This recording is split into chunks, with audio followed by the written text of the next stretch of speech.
Right, guys, the first part of our pyramid that we're going to work with and we're going to talk about is actual sleep.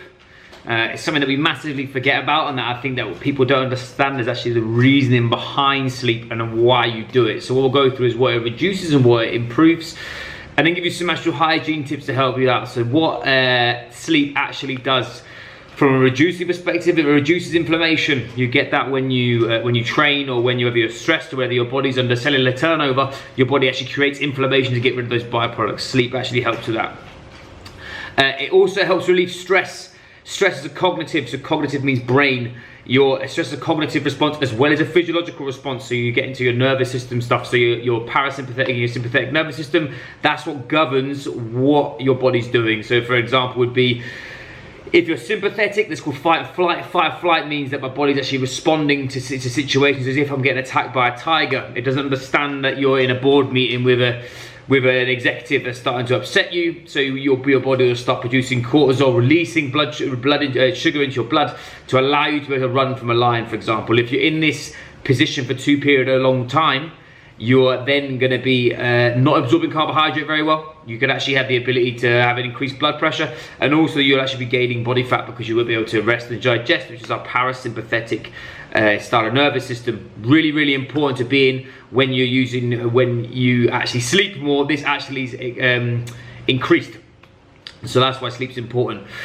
Studies have also shown that you have onset of the less that you sleep, the earlier that your death rate will be. So that would be something that I think you want to be thinking about.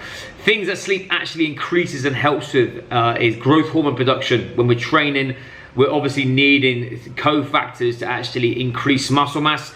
Growth hormone is really, really important. That helps with everything in your body when it comes down to cellular turnover and sort of building muscle and losing body fat in some respects as well. One other thing that it actually helps with is obviously your sex hormones. Really, really, really important for males, especially within keeping testosterone production as highest. That's going to give us our best training effect possible. They'll say the slur is that if you're not waking up with a boner, you're not actually in a state to actually be optimal. So that's something that we have to think about, is when we're getting our sleep, we need to be having optimal sleep patterns. Next one we're looking at is cognitive function. Better sleep, better cognitive function. If we sleep more, we have the ability to deal with more in our brain. You only have a certain amount of capacity to do that in the day. Obviously, different jobs require different levels of cognitive function, but when you're in a high business environment, or whether you're trying to learn, or when you're actually looking for exams, being on the ball is massively important. If you are not, you'll be making mistakes that you're not sure that you're doing, and then you'll go back to those answers when you found that you failed, and you won't realize why. Usually it's because your brain's not switched on.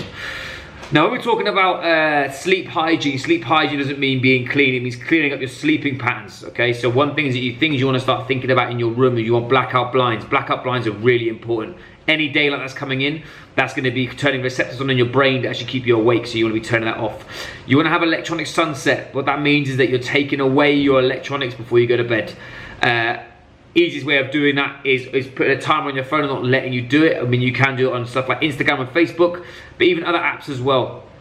If an example is in Singapore, you have to be on your phone a lot of the time. It's putting it in dark mode early.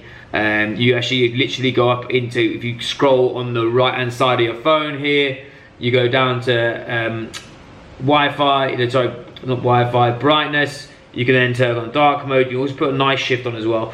Those are really, really important for you when dealing with this, because in obviously in electronics, there's blue light. You may have seen that before. Now, blue light actually affects the mitochondria.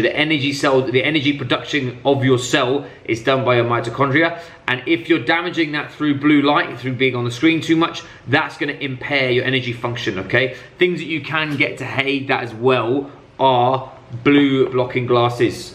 These are, I don't know, 60 bucks, 50 to 30 quid.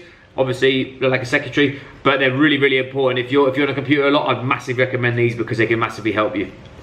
Next thing you can do is actually have a warm bath or a warm shower. That relaxing effect of being in something warm is going to actually increase that parasympathetic drive, that rest and digest drive, and actually get you ready for bed. That's something that I do every single night. In the morning I have a freezing cold shower to wake me up, and in the evening I have a really hot shower to calm me down. Next one that a lot of you will be adverse to is actually having carbohydrate before bed. carbohydrate before bed increases serotonin, which then is a byproduct, can actually increase melatonin. Really, really important for when you're trying to go to sleep, because obviously when you're going to bed, melatonin production is up here and cortisol production is down here. When I wake up in the morning, they're the opposite. If I'm going to bed stressed and my cortisol's flying up here and I haven't got any melatonin, that's what's going to keep me awake the whole time, okay? Something that we need to start thinking about is when we're having our nutrition plan. And lastly, buy a really nice duvet and set of duvet pillows and a nice bed. You're in it for a third of your life. Really, really important that you have something that's really comfortable. It's going to get you to sleep faster. We could then start talking about the science of REM sleep and that kind of stuff, but for now we're not going to talk about that. If you want to get into that deep sleep pattern, we need to get there earlier. That means we need to be in a comfortable position. Things we can use as a coaching team between me and you are either a Whoop. I actually get data off this every day about what my HRV and my sleeping patterns like. You can use a Garmin. I use two. I use this for GPS and I use this one for my heart rate and heart rate variability. You can use an Oura ring. Guys, you guys got Oura rings. That again is something that the more data that we can have, the more we measure, the more that we can manage. And lastly, when going to bed, main thing about it is getting into bed earlier. Whatever time you're getting into bed now, I'll guarantee that it's too late. You're looking for optimal sleeping patterns is 8 hours. For if you're getting 7 hours, that's acceptable. 6 hours we need to work on it. Anything below 6 hours has got actual research showing that you're actually taking years off your life. But it's a very extreme way of looking at things. But if exercise is putting years onto my life because it's actually anti-aging, then by me having inadequate sleep is pulling it off, you're then negating the reason, one of the reasons why you're doing this. In the next video, we'll then start talking about nutrition and hydration. I'll explain why those are important, how we're going to work with them. But for now, if you have any questions about sleep, please let me know.